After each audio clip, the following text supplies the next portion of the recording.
What's that? A Tory sleeve story? It must be a day ending in Y. Who's the latest one then? So it's this dude called Scott Benton, who's a particularly charming example of a Tory, if you don't mind me saying so. We'll come on to that. Now, Benton's been caught out by a sting operation. Let's just have a little look at this clip. We vote in House Commons 2 or 3 times a day. The Minister has to pass you, and then you've got 10 minutes while you walk around to the next vote to have his ear. There's written questions as well, where we can table things on the public record and get an instant response within 5 working days. And thirdly, we have access to papers and information which PR companies wouldn't. Oof. So, to sum it up, he reportedly offered to lobby ministers at the behest of the gambling industry when there is a government review of gambling laws currently going on, and to leak a confidential policy document, all for the princely sum of £4,000 a month. Now, this was the Times newspaper pretending to be a fake investment fund. They approached 8 MPs seeking an expert advisor. Some of them were clearly not stupid enough to fall for that one. So he said he'd call in favour some other Tory politicians, and as you can hear, emphasised he could get easy access to ministers when they're waiting to vote in Parliament. He read out one question he'd submitted on behalf of one business essentially, though he didn't say whether he received a financial reward for doing so. And he said he could guarantee he could pass on a copy of the white paper. It was just important to sum up what we've listened to.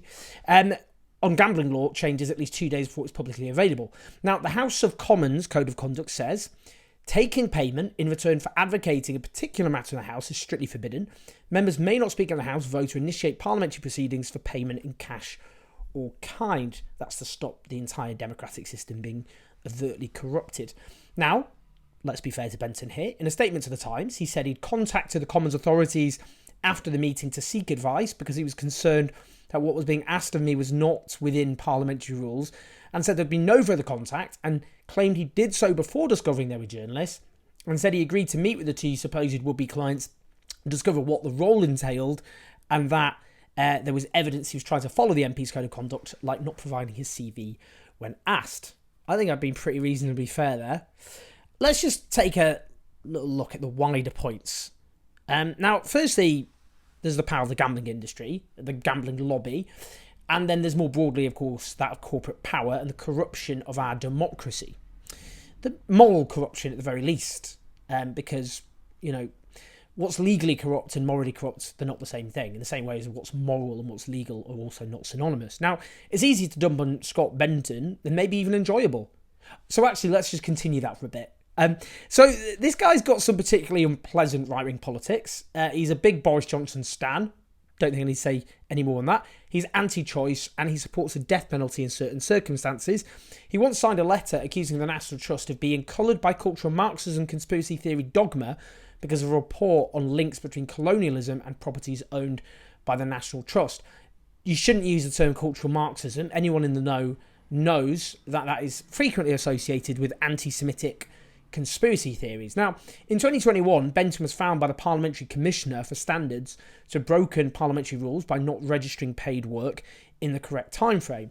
Now, the same year, The Guardian found that he was one of 9 MPs who'd accepted hospitality from betting and gambling companies, including tickets to Wimbledon, 2 Euro 2020 football games, and Royal Ascot. One of those tickets alone was worth around $3,500.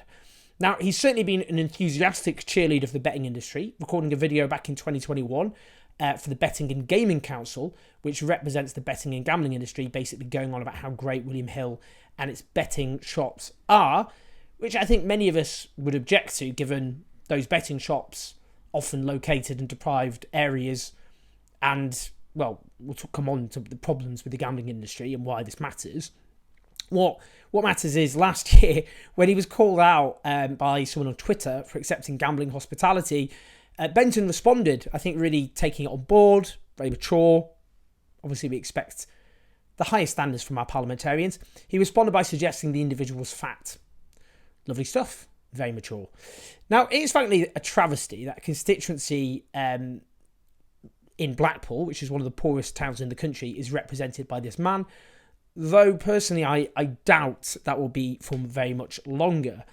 But more broadly, when we talk about the power of the gambling industry, this is important because we live in a country in which there are 430,000 people who are believed to have addictions to gambling, and that can destroy lives. It plays a role in driving some tragically to suicide.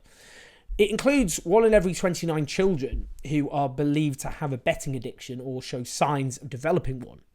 Now, I spoke to my good friend Matt Zarb Cousin, who himself previously suffered from gambling addiction, and he founded Clean Up Gambling and co-founded the app Gambin, which blocks access to online gambling sites on your phone and computer. Do check that out, by the way, if you think it would help. Anyway, he sent me a spreadsheet of Tory Labour MPs who accepted hospitality from the gambling industry, and we're talking, tickets worth thousands. It was back in 2021, I should add. It was like Tory Esther McVeigh. She had 3 tickets, which together were worth thousands, including to Wembley. Neil Coyle, the Labour MP. I don't want to talk about Neil Coyle. 2 rugby tickets worth $2,500. Philip Davies, thousands of pounds worth of tickets. He's a Tory MP, actually the partner of Esther McVeigh. So they've had a great time, thanks to the hospitality of the gambling industry. Also, there's this guy called Keir Starmer. He's leader of the Labour Party, unfortunately, and his leadership campaign received donations from Peter Coates, who founded the betting company Bet365. Oh, I know some will go, oh no, you're critiquing the Labour leader. If you don't like it, just unfollow me, because I'm going to keep scrutinising all frontline politicians, and so like it or leave it. Now, these MPs will no doubt all go, well, look, just because we're accepting money from hospitality, let's talk about the MPs who accepted hospitality. Just because we're accepting hospitality from the betting and gambling industry doesn't mean we're in their pockets. Now, what I'd like to consider is this. Why do the betting and gambling industry, indeed other industries for that matter, spend so much time giving free hospitality to MPs rather than, I don't know, nurses, teachers, train drivers? Is it because they just really, really like politicians? They think they have ever such a hard time. They only get paid £86,000 a year or so, putting them in the top 2% of earners. They deserve the chance to let their hair down at our expense, have a bit of fun. Why not? Where's the harm in that? Yeah, or do they think maybe they think to themselves, we should go on a charm offensive with politicians, and if we do so, we're more likely to be looked upon more favourably and we'll be able to expand our influence in the political elite? Is that not the rational calculation being made by the industry, regardless of what those MPs are telling themselves or telling us?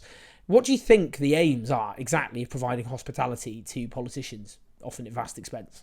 You see, MPs are bombarded with gifts and hospitality from various companies. And we can see in the case of Benton, he's accepted hospitality from the gambling and betting industry and is also open to making money by offering to potentially lobby for them.